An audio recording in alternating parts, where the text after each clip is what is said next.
Welcome to Bat Therapy, exploring your favorite comic book characters through the lens of clinical psychology.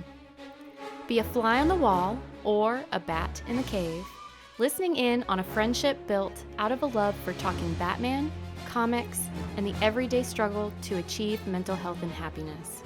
We are your hosts, clinical psychologist Dr. Amelia Brown and comic enthusiast and nerd aficionado Keaton Hopkins. This podcast is about providing education and understanding and is not a replacement for mental health treatment or support. If you're needing help, go to bat-therapy.com for resources. All right, today we are talking Batman Damned.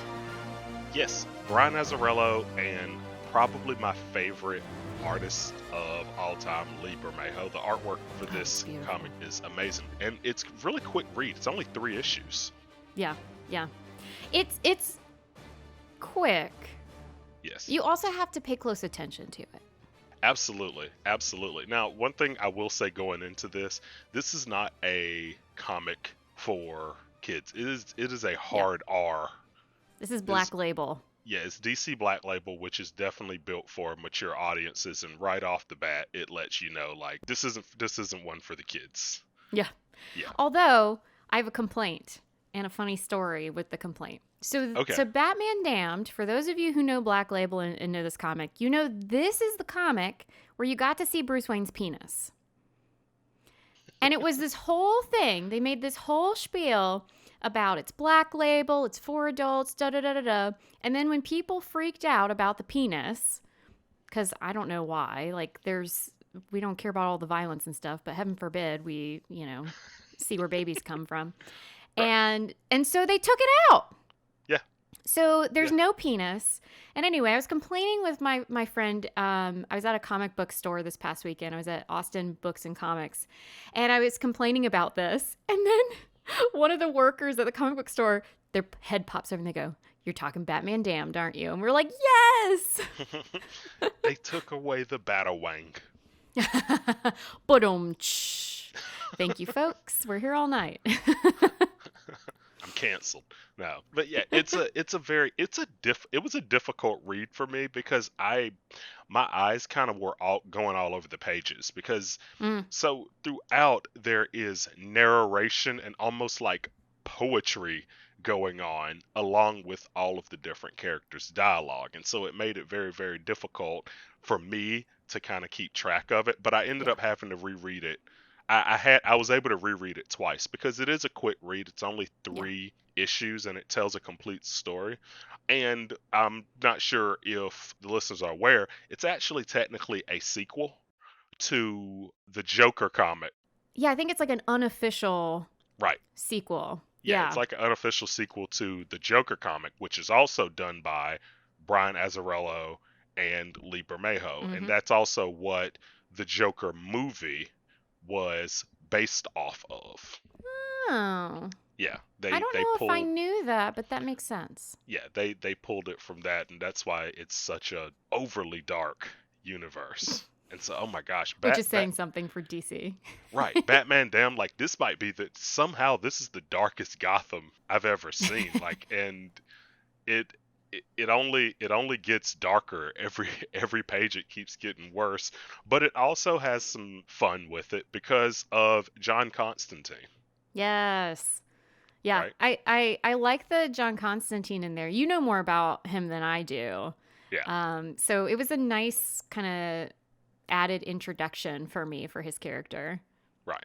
And so whenever he shows up in a comic with the characters that we know, like the main heroes, I always raise an eyebrow because I'm like, there's something we don't know. Because he deals with everything in the spiritual realm, with the occult, anything with demons. Whenever John Constantine shows up, it's like, oh, this is not going to be, this isn't something a Batarang can fix. This might not even be something that Superman can fix whenever he shows up. And yeah, because one of Superman's main weaknesses is magic, right? Right. Yeah. Right. And so anytime he shows up, or like any other members of Justice League Dark, like Zatanna or the Spectre or Etrigan the Demon. Like anytime any of those characters show up, it's something dealing with the supernatural where punching it isn't gonna work. And it's good that this is an Elseworld story because right off the jump, they do some things that are very, very different. Yes. So the story actually starts off where Joker is seemingly killed. He apparently dies after Batman and Joker fall off the Gotham Gate Bridge, and Batman gets knocked unconscious, and he wakes up in an ambulance, fights some EMTs, and then runs away before collapsing on the street. And then that's when Constantine kind of like finds him and saves him, and I think they go to Constantine's like hotel room or something, and he finds out on the news that he might have murdered the Joker. And even though Batman cannot stand Constantine, he's like, all right, help me figure this. You got to stay with me and help me figure this out. At that moment, everything went out the window for me because like, if Batman is teaming up with Constantine, there's a plot twist in here. It's not just Yeah. simply Constantine doesn't just solve murders. Yeah, it's definitely one of those things, and it even like it hints at all the weirdness from the Yes. beginning because when Batman falls off the bridge, he's wounded when he's being driven by the EMTs, and to be fair, they were starting to cut off his mask, and that's when he flipped out on him. And so when he wakes up with Constantine, the wounds he had aren't there anymore. And so there's already this kind of hint from there, like, okay, things are taking a spin. They actually go, of course, they go to the scene of the crime. They're investigating, and there's like a homeless guy there that says that he saw the devil kill the Joker. And then he actually pulls a Batman level disappearance, and Batman doesn't even have time to question him. And so it's little things like that that make me question the reality of the situation or what's going on. And right before you can dig into it, of course, we get like a flashback. And here's another big twist is the Waynes are not perfect Yes. in this. They're not perfect. They're not even a happy family because Thomas Wayne apparently is having affairs outside of his marriage with Martha, and they do a really good job of showing it too. Is you get yes, it from Bruce's perspective. There are these kind of like hints and notions that right. things aren't perfect that builds across the storyline. Yeah, and that it was interesting because you always think about the trauma of the Waynes that the Waynes' death left on Bruce, but I never really thought about what kind of trauma something like that could have on a child. So it's not just, oh, wow, this person saw their parents die, but it could also leave some trauma, just a kid seeing their parents fighting nonstop all the time, right? So depending on what is being witnessed. So if there's like don't freak out if you have conflict in front of your kids, but if there's some Right. sort of aggression happening where there's more of this threat to safety that a child is either a part of or witnessing, then absolutely it is umbrellaed under this idea of trauma. That being said, even though this isn't your clinical definition of trauma, absolutely these are things that can impact a child, can affect how they feel, how they look at the world, how secure they may feel within their family or within their world. And once again, it's not to say that a family has to be perfect, but it is nice to see a story. It stood out to me when you said the Waynes aren't perfect. Yeah. There are very few stories, and they stand out, and they tend to be on the more extreme side Yes. when they're not shown as perfect. But no one's perfect. Right.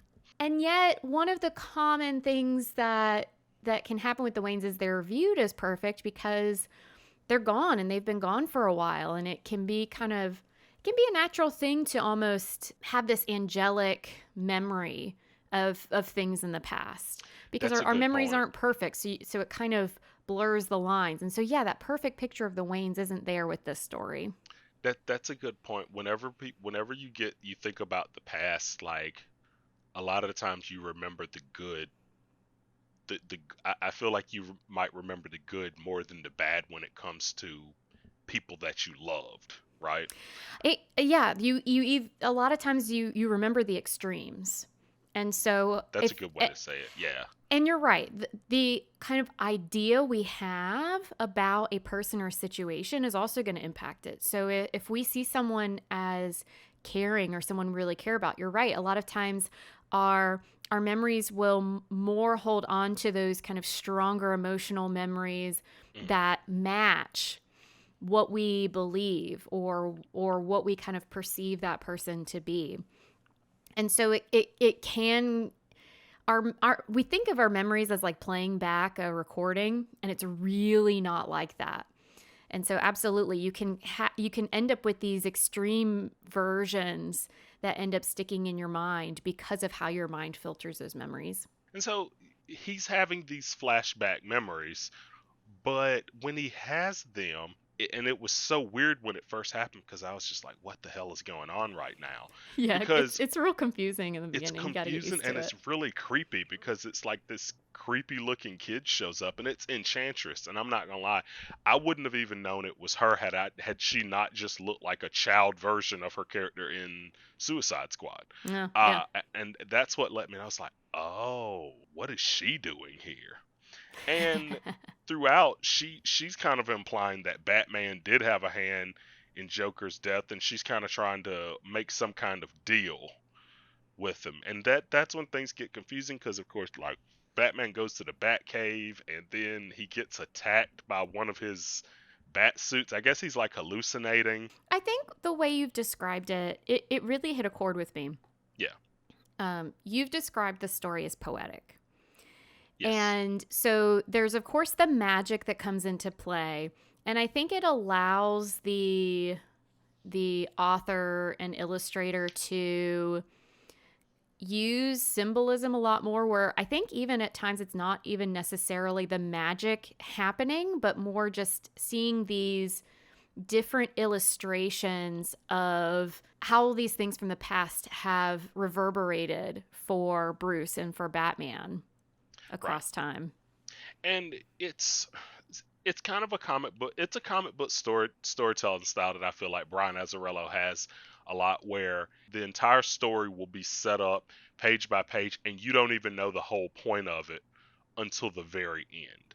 And that's what this story really is. It's almost like him, Batman and Constantine are going around running errands, but you don't know what they're running errands for, and you don't It know, does like, feel that way. You're right. yeah, it feels that way because they go from character to character, and every character they meet, like I said, is someone that deals with the supernatural because they see like Zatanna card swindling someone, and at one point they, like I said, this is a very dark version of an even darker version of Gotham because at the one time Commissioner Gordon shows up, he's just like almost just like this city's done for. There's nothing worth it. Why am I even doing it? And John Constantine says something really cool because he said something along the lines of, "Don't worry, there's still angels in this city. Like everyone isn't all bad." But it's so I feel for Gordon. We're gonna have to do an episode about We him are. Poor Gordon.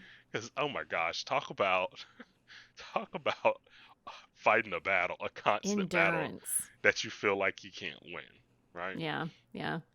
So the most interesting thing for me in this story is, like you said, you kind of you were talking about reading it twice. That's probably the way to do it, because you're right. It is like, okay, you're running all these errands, and then you learn what it is you're running the errands for by the end of it.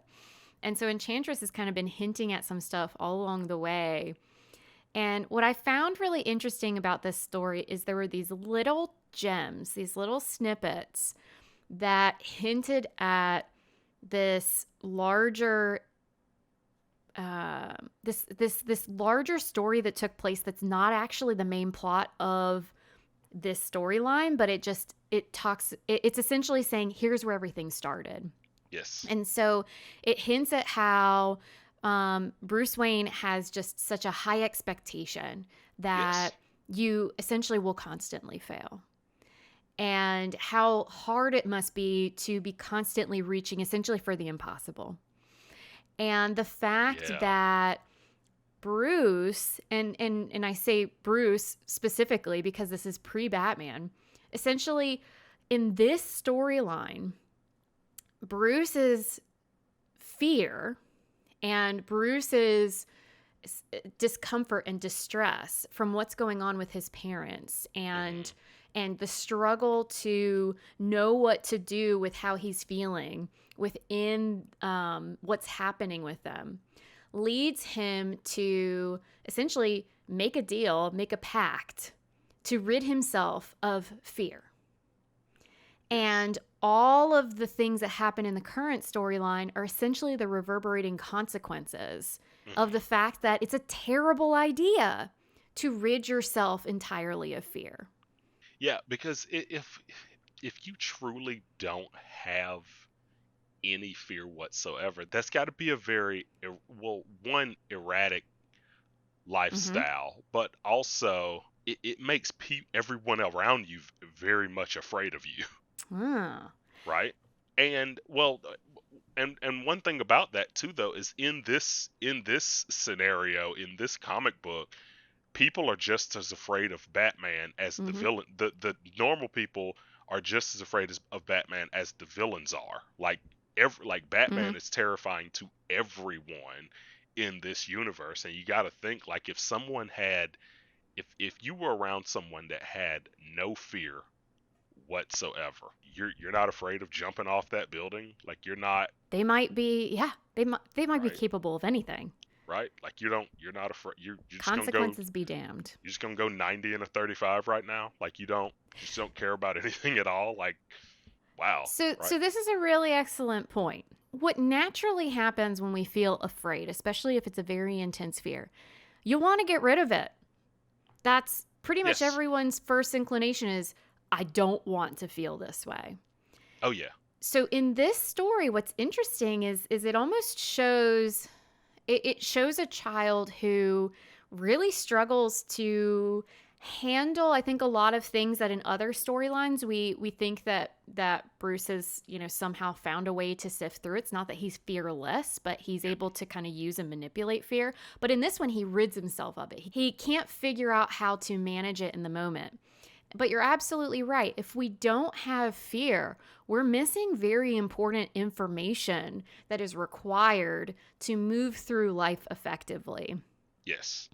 Because, yeah, going 90 and a 35, it's best if you question that a little bit. Yes. Or a bear jumps out in front of you when you're on a hike. It's best for your anxiety to spike up a little bit and for your body to react to that situation. No big deal. Uh huh. I'm gonna punch this bear. Yep. Right? Like, you You, like you should yeah. probably be afraid. You should, and and some people might still go for punching the bear, but but that can still be a part of the fear response, the fear process. Or, I mean, let's take everyday stuff. You are nervous about a job interview. Well, that makes you prepare yourself. Yes. So, Right. yeah, you were talking Nervousness about, can be good sometimes. yes, fear can be good if we find a way to work alongside it. And if you're someone who has a lot of fear that gets overwhelming, which this suggests that a young Bruce Wayne is like, it can be a lot easier said than done, and it can take a lot to try and find that path. But and some people are very much tempted. I work with people who they'll be like, I don't want to feel fear. I don't want to have anxiety anymore. Right. But that's the overcorrection. And I was gonna, yeah, this is something I was gonna ask you about too, because I mean, when we think about mental health disorders, a lot of times it's things that people are struggling with. But if there truly was a person that had no fear, I would look at that as a mental health disorder as well. And I was going to ask you Mm. your thoughts on it. Like, if you encountered someone that just didn't have fear receptors in their body, what would that be like? Like, how would you even approach that? Hmm. Cuz You know, the fear is just it's built into a lot of our the fundamental parts of our brain. Right. I mean, there are definitely people who are maybe numb to their fear, who a lot of times, for example, people might use substances. The reason actually things like alcohol, benzos, or other things are just so attractive to some people is it's one of the only ways to like blot out anxiety and fear almost instantly, like with the Hmm. snap of a finger. But once again, there's always a cost to the fearlessness. So often what you see is actually the fear anxiety spikes even higher once the Hmm. substance is gone because the brain isn't able to kind of process through that stuff on its own. So I would say in terms of fear, I mean, there are of course very chill people out there. That's Hmm. that's not a that's not a psychology term, but there are, pretty laid back people out there, or folks that just don't have as much anxiety or fear. I wouldn't say I've ever come across anyone who had zero fears. Um, because yeah, I mean it would make it very, very hard to connect to other people. It will, yes, absolutely. And it honestly just made me think about how many of our decisions Mm-hmm. are based on what are the consequences we're Sure. going to be. Because if someone doesn't have any fear, they're never going to care about any consequences, right? I mean, I don't know if it's as easy as that. And at the same time, I agree with you that those are intertwined to a certain degree. So I'm not sure I would say that a lack of fear would mean a person would have a lack of caring or a lack of a sense of like purpose or drive. And, fear could be separate from other feelings or emotions. Yeah, Uh, but you're right in that fear really has a part to play. yeah, It helps us be more successful. It helps us be more prepared. It gives us information. It tells us what's important to us because right, those are the things we're afraid of losing yeah, or of changing. yeah, So I definitely agree with you that it would make it very hard to understand yourself and understand other people around you. And I yeah, actually, in this storyline, I mean, we don't see much of Bruce in between young child and having just fallen off the bridge, yes, but you've got to question his ability to connect with other people and maybe even empathize if you're lacking in such a fundamental emotion. right. I mean, yeah, because essentially, I'm not afraid of hurting someone's feelings. I'm not afraid of being abrasive. I'm not afraid of what they think of me. Like that, Mm-hmm. and that's the world that he's living in. And so it's funny because normally Constantine is the most abrasive person in the room, Mm. always. In this, Constantine feels like the only normal person in the room in this story because Batman is just on a warpath trying to figure out what happened with Joker and at one point, he's being the detective he is. He doesn't think Joker is dead because he sees like a crucifix in a church with the Joker's face on it. And Mm. so immediately he's thinking, "Oh, this isn't there's something up with this." And then another person that we haven't mentioned yet is Dead Man. Uh, Yes. and it's funny because I feel I he doesn't really do anything. He kind of shows up and says there's evil forces at play and then just disappears. He doesn't say who it is. He just kind of jumps in bodies and it's like there's something bad going on and then he just leaves. And it happens several times throughout Yeah. and it kind of strange and it's like okay, well, maybe that'll come back around, but in reality nope, it's just him just jumping in people and possessing them momentarily to just be like there's evil forces at play and then he dips. Now, like I said, the moment Constantine showed up in this, I was like, uh-oh, eyebrow raise, something's going on here. And at that point, he says, hey, you should go talk to Etrigan the demon. And I'm like, oh boy. Because, so, Etrigan's story, Jason Blood is possessed by the demon Etrigan. Now, you might have remembered me mentioning Jason Blood before because he was the original owner of the grounds that Arkham was built on. Oh yeah. right? Yeah, like he was doing exorcisms on people. But yeah, he is possessed by Etrigan the demon, who isn't a villain. He's actually on the side of good, but I mean, he's still a demon. But in this, of course, because it's Elseworlds, he's just like a hip hop artist. It's so weird. It's so I, strange. I did take pause with Etrigan, like, yeah, he's like performing on stage. It was like Yeah, so random. it's so rad, it also it's so funny because he doesn't really look like Etrigan the demon, but because he's a hip hop artist, he's rhyming everything the same way that Etrigan normally True. does when he speaks. That's true. That's Yeah, true. It is a clever way of doing it. it was. It was. And then, of course, it being Gotham, a bomb goes off and destroys the building. And then Batman also sees, and this was such a creepy image, the bat signal shining in the sky, but it has the Joker's smile Mm-hmm. drawn in it. And Etrigan saves Batman, but he's like, I really don't like you, dude. Like it's I once think he said again, something along the lines of like, I only saved him so he would suffer longer. right. Now at that point, that is when I raised my eyebrow because I'm like, what did he mean by that? And so far, everyone that he's interacted with are people that are able to interact with the dead. Hmm. And so he said, I only did it so Batman would continue to experience more suffering. And so right then, my first thought, I was like, is Batman in purgatory? Like, is this something where Mm. he's not able to solve a crime? And then after that, because so it keeps, when I did the second reading, I kept noticing little clues because Harley Quinn pops up and she's super angry because of Joker being dead, and then she shows up and then they start fighting, and it's like she injects him with something that paralyzes him, and then she starts like it's She such a attempts to weird rape comment. him. Right. Okay, right. I wasn't 100% sure that was what was going on, but yeah. But this is something. When she takes off her shirt, there is a Y cut Yeah. in her chest. Like As the if she's kind a of, corpse. Yeah. yes.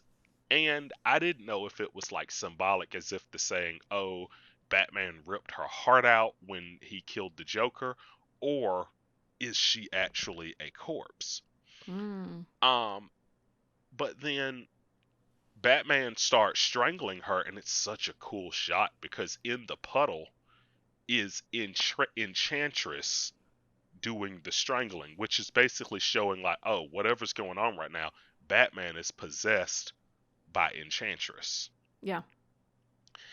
And then Batman just wakes up in a coffin underground. It just cuts away, and Batman just wakes up in a coffin underground. And that's when I'm like, okay, yeah, this is a completely supernatural story because if gets rescued by Swamp Thing, like it's so wonky because like I said, they're just running errands. It's like, oh, we're gonna go and talk to the homeless guy, and then we're gonna go and watch Zatanna do a card trick, and then we're gonna go and talk to Etrigan, and then we're gonna go fight Harley Quinn, and then we're gonna go and meet Swamp Thing, and it's all of this bouncing around, and it's like, okay, I'm really starting to want some answers here. Now, if you notice at this point when you look at Batman through the pages, it looks like his body is beginning to decompose. His Hmm. skin is darker, there's like marks on his face, and it's like, okay, what's happening here? And then Constantine takes Batman to meet Zatanna again. It's I'm trying to figure out what happened because this is the point that I realized, okay, I think Bruce might actually be dead because she summons the ghost of a young Bruce Wayne. Mm. And I'm like, well, you wouldn't be able to do that if he was still alive. And it cuts, Theoretically. right. And this is when it all gets really crazy because you get to see just how Elseworlds this is. So she takes Bruce back to the alley the night that the Waynes were murdered, and the twist is not only were the Waynes shot, but young Bruce, was Mm-hmm. also shot, and he sells his soul Mm-hmm. to Enchantress to become Batman. Yeah. And Enchantress is like, all right, that's a deal. And she attempts to seal her deal, but then Constantine shows up and shoots her with Joe Chill's gun. And that's when he begins to kind of explain, like, okay, Bruce, the dead Bruce represents Batman's past, and he's wanting Batman to let go, which is like the running theme of all Batman stories, it seems like, dude, let go of the past. Well, and what was really compelling to me about this is once again this piece about fear, where I mean, there are fundamental, very long-standing parts of our brains connected to fear. So the amygdala is kind of the main place where a lot of fear we see kind of activate in the brain. Mm-hmm. These are very important parts of us. We were talking about how important fear is, and what I found really interesting was the suggestion of how Bruce's strong desire to escape Yes. resulted in essentially dooming himself to trauma and to these very difficult paths. At least in this story, it seems to suggest that Enchantress is kind of like, okay, so the path to no fear is your parents being murdered in front of you and the potential for all of you to die, and just kind of the way it wrapped these stories of the loss of fear and the trauma of the Waynes dying, and how that connects with Batman versus even potentially Bruce himself dying next to his parents. I found that really intriguing. It seemed like essentially a warning of trying to completely rid yourself of having to experience the things that cause the hurt. And another thing that it does differently that I never really thought about before is it shows, instead of Batman being this figure that fights crime, it shows that Batman is hell. It's like, Mm. oh, Bruce Wayne has now become Batman, and being Batman is his hell because Yeah. he's just constantly in this dark world Mm-hmm. fighting an unwinnable. Or essentially his purgatory, his. Yes, like paying his debt for, I guess, Mm-hmm. selling his soul, or that's the Yeah. price of being fearless. Like, this is Mm-hmm. what you have to do, because after that you find out that the homeless person that we've been seeing all along is the Spectre. And the Spectre is like this spiritual entity that is all about judgment. Like, his big thing Mm-hmm. is, if you've done something wrong, the Spectre will judge you for it. And he shows up to judge Batman. So you find out that what actually happened on the bridge was Joker stabbed Batman, and it was a fatal wound. So Batman knowingly let Joker fall to his death because I believe what he said was he was afraid of what would happen to Gotham if Joker lived and he died. Yes. Yeah. So essentially his purgatory's ending. He's shifting to his next stage. And yeah, the actually it almost seems like the fear coming back at the very end. Right. That concern about what happens when I leave if he's Yes. still here. And exactly that leading to toppling over, or essentially I think not helping the Joker as he's falling from the bridge. Now, what's interesting is, in the past, normally when we see the Spectre has no problem with death. If you're killing a bad person or someone that can't be redeemed, the Spectre's just like, "Yep, you're helping the world." That's how. But the fact that the Spectre is still judging Batman for killing the Joker Mm. implies that the Joker's still redeemable.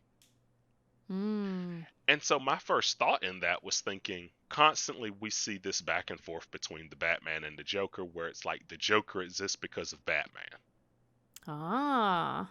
And so I wonder if the reason the Spectre is judging Batman at this point is because if Batman dies, would the Joker still exist? Hmm. What would happen, right?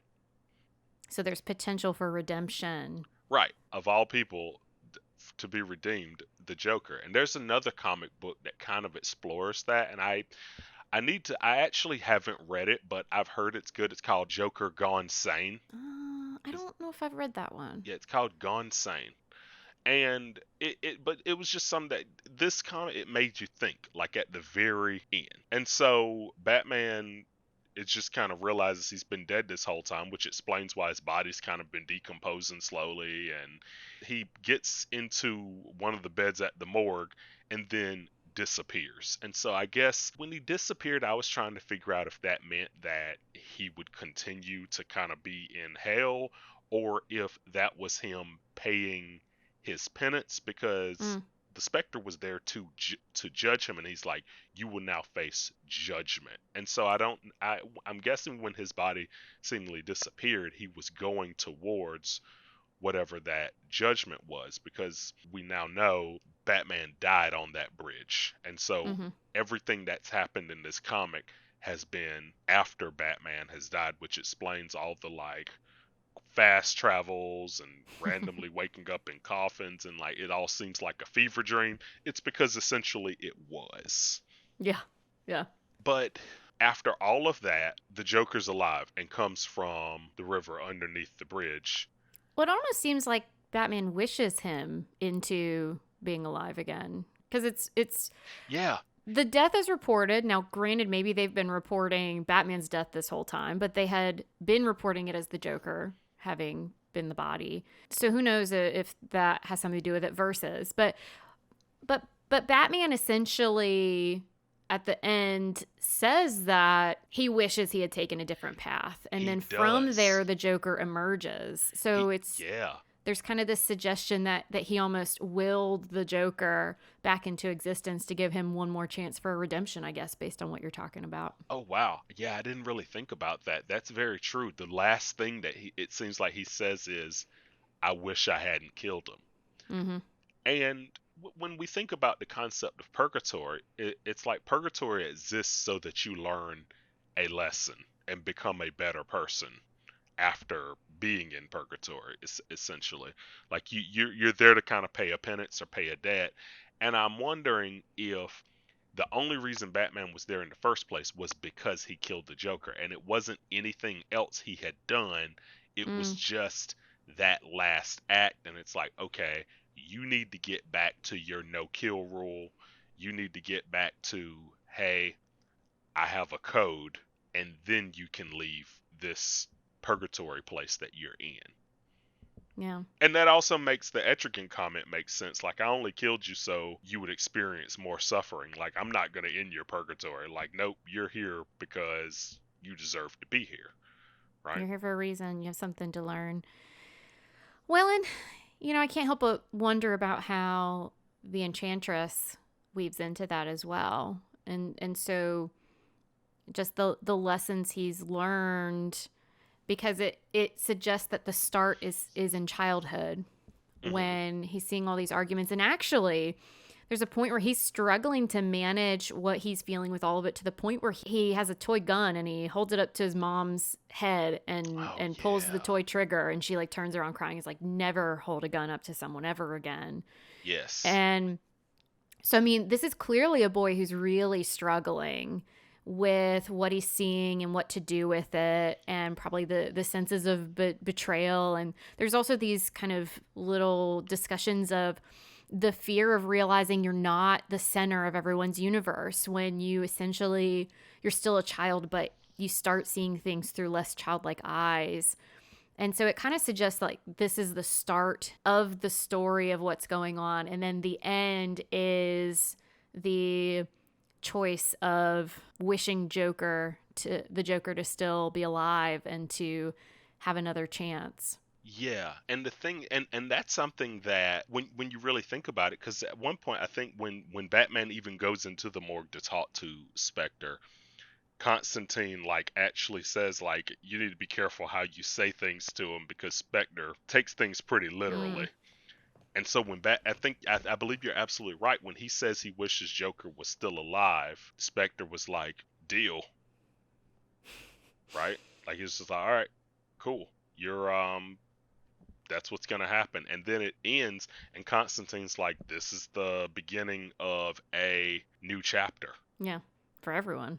Yeah. Yeah, because this is oh gosh, it's like I said, y'all, this was a confusing read because there It's a was very tough one. And yeah. and hey, you guys will probably think of all sorts of things that we haven't thought of, and we by no means are the masters of understanding. There's definitely a lot of twists and turns, and it's a tough read, but it's an interesting read. And like you were mentioning, it's also just beautiful, gorgeous illustrations in there as well. Yeah. But yeah, I mean, it definitely is an interesting, and like you said, Elseworld. So, I mean, this is not your stereotypical Bruce Wayne turning into Batman, doing the Batman thing. But it's a nice kind of twisting of things to once again just look at some of the intricacies of being human in a way that you don't often see with Batman. That would be interesting to see kind of how his Batman played out during his life based on these pretty big, huge differences. In addition to Batman, Constantine's role in all of this was kind of interesting because it kind of reminded me, and this is going to sound funny, it kind of reminded me of the ghosts in A Christmas Carol I could see that. because he's kind of helping Batman get through all of Yeah. this. Like, listen, like this is I'm taking you from place to place and you're seemingly like learning something new about yourself and this whole situation every stop that we make. And he's his guide in the afterlife. Yeah. Yeah. But it's also funny because he's easily the most human out of anyone that we meet in this Yeah. in this story. Well, and I could, actually, Constantine seems like an appropriate guide. Okay, so admittedly, most of what I know about Constantine comes from the movie, and I don't know how much that lines up with the comics. I don't know as much about him. But at least in the movie, if the comics are consistent, so, I mean, he's essentially trying to win back his soul in a lot of ways didn't he attempt suicide? Because he was just struggling with all the different things that he was seeing and experiencing with like magic and Right. and just all of these other things going on in the world. Hmm. And I mean, you can kind of compare that to the journey Bruce was on. So Constantine kind of has his own purgatory due to his difficulty dealing with the very harsh and distressing experiences he was having.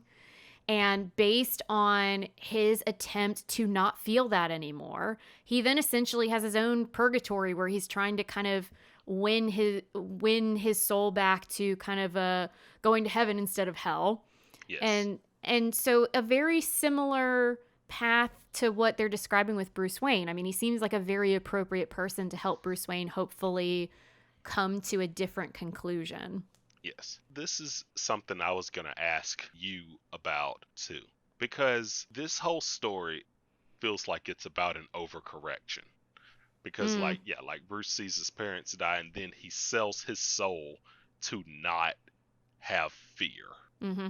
And even though the way they did it in this book, they use Enchantress as this, oh, you're literally selling your soul. But I feel like also so many times people do this and kind of make deals with themselves after a traumatic experience. Like, I'm never going to let this happen again. Like, they turn to an absolute that Mm. they might not necessarily turn to. Like, oh, I dealt with a breakup. Well, I'm never dating again. Or the overcorrection, Right. where, okay, I dated this person, went terrible. So I'm going to date someone who's like the complete opposite the next time. Right. Right. Mm-hmm. And Mm-hmm. I feel like that's also a lesson to be learned out of this. And so my question to you is, whenever you encounter these not even necessarily insanely traumatic experiences, but just like hurtful experiences, what do you think is the healthy way to look at it? Because Mm. I've been in that situation, and it's so difficult right then to look at things in a healthy way. It's like There's the key. if you get bit by a dog, the next dog you see, you're going to be very, very skittish, right? Sure. Yeah. Well, and what you said was key. It's very hard to look at it differently or to not have some sort of big reaction, whether it's fully jumping in both feet or fully going in reverse Hmm. right then. And so that's the thing, is that a lot of things in life that really pull for strong feelings, it's helpful to, like, the mindful nerd moments are useful tools because they're meant to help us with stepping back. Where when something's happening and it's very intense, that's usually, when we can help it, not the best time to make the big decisions for ourselves. Because like you were saying, in the moment, you're just reacting to what's there, and your body is gonna just do what it's gonna do based on your genetics, based on your past experiences. You don't always have the full capacity to think it through and really process through all the information. So finding ways to take a pause, to just recalibrate yourself, bring the intensity level down, and think through. So kind of like you were saying, you get bit by a dog. Next dog, you might be pretty cautious about it. Right. Well, as best you can, and once again, different people's bodies are going to react differently, but as best you can, when you come across that next dog, taking in the moment. Okay, I'm feeling something. I'm having the urge to react in a certain way. Right. Hopefully that dog's not running at you. Hopefully it's something where you have a little time to process it. Like someone's got it on a leash, or you're walking towards someone on a path or whatnot. Right. But taking the moment to figure out where that's coming from. Is there something about this dog specifically? Is it about the dog in the past? Is it a combination of the two? Because what can happen is, we particularly see this with trauma, but in general, when we have experiences, especially if they pull for a very significant feeling, or it has a certain intensity to it, just like we were talking about before, those are the memories that sometimes pull for us the most, which, by the way, doesn't mean we remember them more correctly. They're called flashbulb memories. Just because we remember it intensely doesn't actually mean we remember it more accurately than other things. Oh, now Yes. tell me, say this, Flashbulb memories. flashbulb memories. So things like some pretty common examples they might talk about is like for a lot of baby boomers, for example, they'll talk about, I know where I was when I found out JFK was shot, or Martin Luther King Jr. was shot. Hmm. Or a lot of folks around our age, we know exactly where we were when 9/11, we found out about 9/11. Yes. Those are some big examples of flashbulb memories where there tend to be very intense emotions, and so we remember things very vividly. However, based on research, we think because we remember it so vividly that we remember it more accurately than other memories that might feel more hazy. Hmm. But it has that intensity because of the emotions that were connected to it. But it's not actually more factual than other memories. It still has its imperfections to it. Right.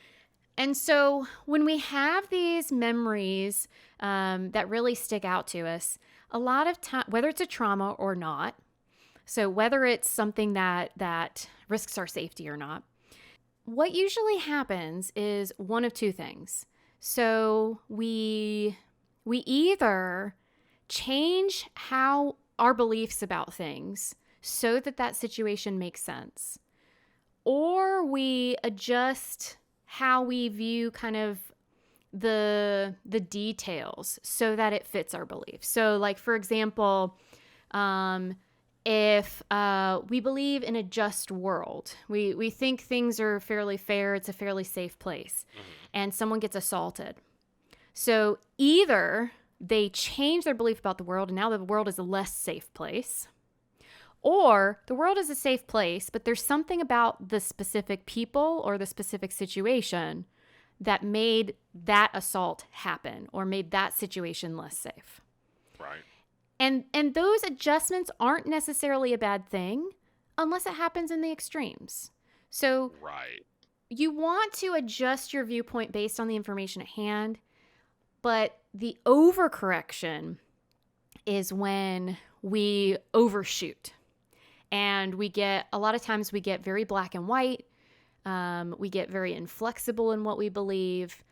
And what we might notice is we get maybe more reactive to things, even when there's not really anything in that situation to suggest we need to have that reaction. It's because we're doing the overcorrection. So this person was really tight-laced and prim and proper, and we had a terrible breakup. So now I'm going with someone who like is the complete opposite, who I never know where they are. They're all over the place. They're a mile a minute. So sometimes that change is a good thing, and then sometimes it's an overcorrection. And so just finding that balance, once again, it takes being able to take a step back. So when you're walking toward that next dog, you feel the fear. Right. Oh, I feel fear. Why? Is it this dog? Is this dog doing something I need to be worried about? Based on that other dog that bit me, is this dog doing something similar where I learned my lesson?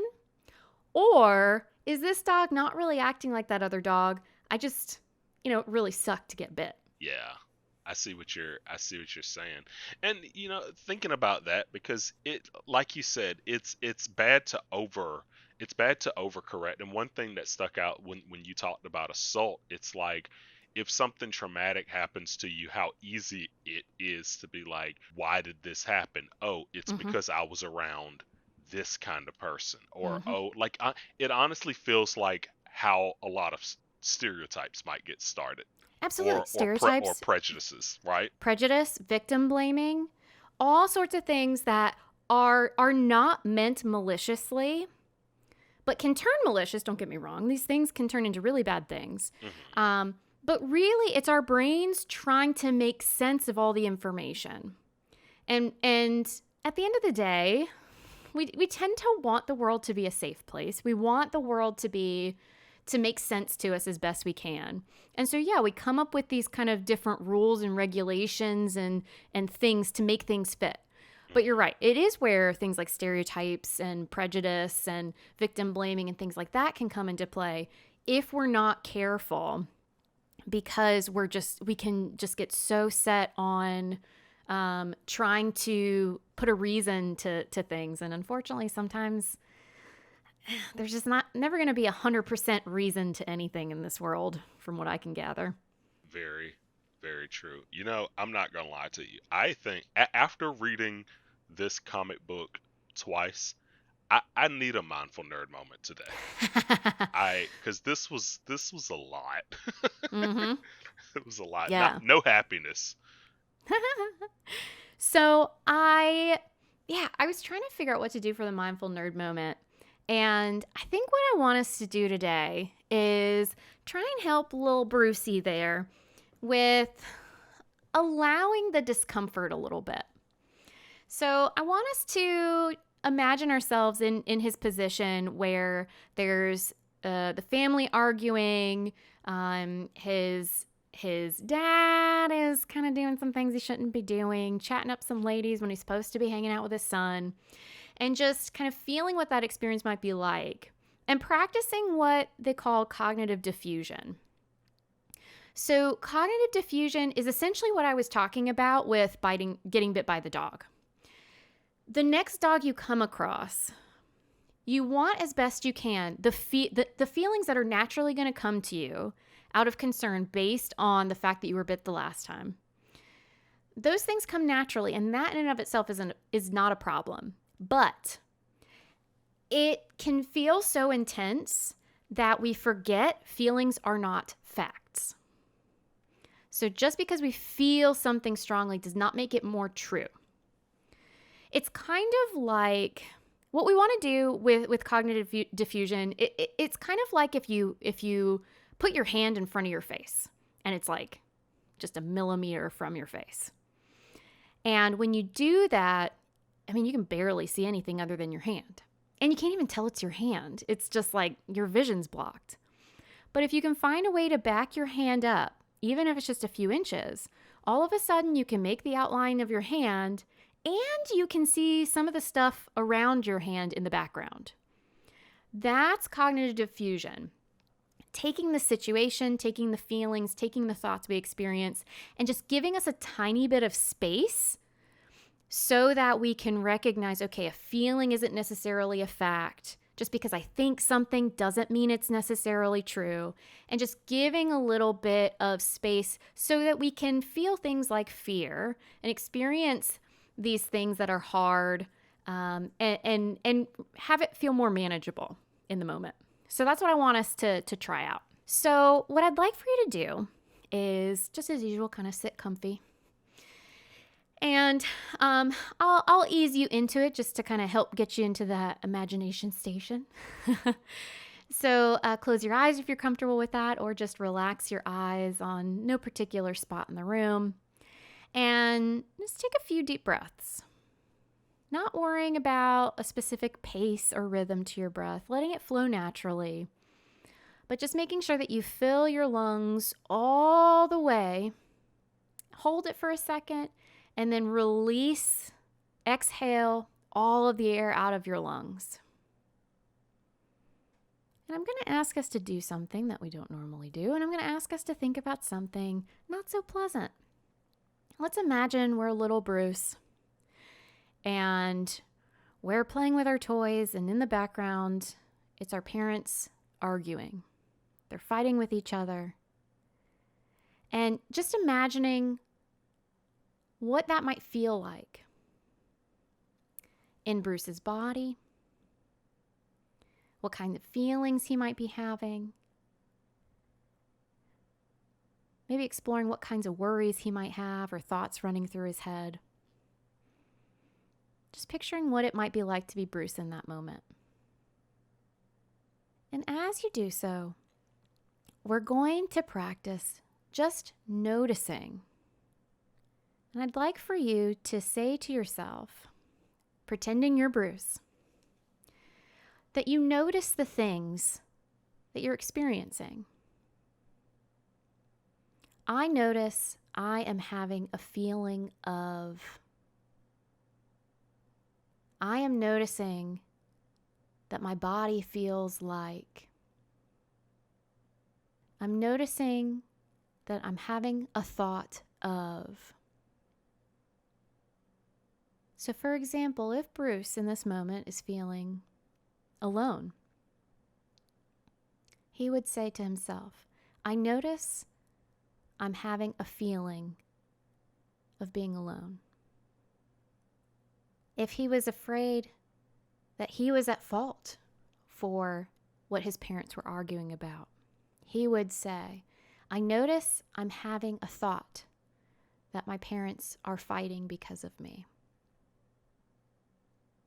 So just take a few more examples of how Bruce might feel in this moment with his parents arguing in the background, and help him to create a little bit of distance, giving him just a little bit of space to feel and to think. I notice I'm having a thought of. I notice I'm having a feeling of. And now I'd like to welcome you, just for the last few moments, to think of something that Bruce might experience in that moment that you may have experienced in the past few days. It could be a feeling, it could be a thought that he might have in that situation. And imagine sitting next to Bruce and both of you together practicing this. We notice that we're having a thought of. We notice that we're having a feeling of. And as we wrap up, tell your mind, thank you for the feedback. Thank you for this interesting thought. Thank you for this interesting feeling. Because we're acknowledging that your brain is trying to be helpful. in what you think and what you feel. When you're ready, take a few deep breaths just to refocus yourself. And with a last deep inhale and pushing all that air out, exhaling it all so there's none left, open your eyes, refocus, and we'll wrap up the podcast. So what'd you think of this one? This one's a little bit more, probably a lot more targeted than a lot of the other ones we've done. It was kind of difficult because Mm-hmm. I'm not gonna it's hard, like, making yourself think about what you don't want to, Yes. right? And so Yeah. I think that Mm-hmm, was mm-hmm, I mm-hmm. think that was good. Like, I walked away from it feeling better, but going into it I was like, oof, I don't want to think about that. Like, I that's know, I felt bad when you're like, oh, I'm looking forward to it. It's a stressful thing, da-da-da. And I'm like, well, welcome oh to more stress. oh good. Good. Wow, this is just like real life. What is this? I'm gonna go pay I bills know. after this. It's gonna be great. But that's the whole point, right? Right. It just like real life. Exactly. The whole mindfulness is supposed to feel relaxing during it. Can be nice, and it can be one of the useful things about it. But if that's the only take that we use for mindfulness, we're missing out on this whole other world, because what helps us in the moment be able to be okay with the fact that we don't feel great are practices like this. I'll you walk away from it and it's like, all right, well, I got two options. Either I can learn to cope or learn to deal, or, as the comic says, I'll be damned. Thanks for nerding out with us. I'm clinical psychologist Dr. Amelia Brown. You can find me at Crafting the Mind on Instagram, Facebook, and Twitter. And I'm comic enthusiast and nerd aficionado Keaton Hopkins. You can find me and my friends' movie reviews and reaction videos at teamjvs.com or on YouTube at teamjvs. For more information on this and other topics, check out our website at bat-therapy.com. To keep current on episodes and other updates, subscribe to our Bat Therapy YouTube channel or follow us on social media. We'll see you next week. Same bat time, same bat channel.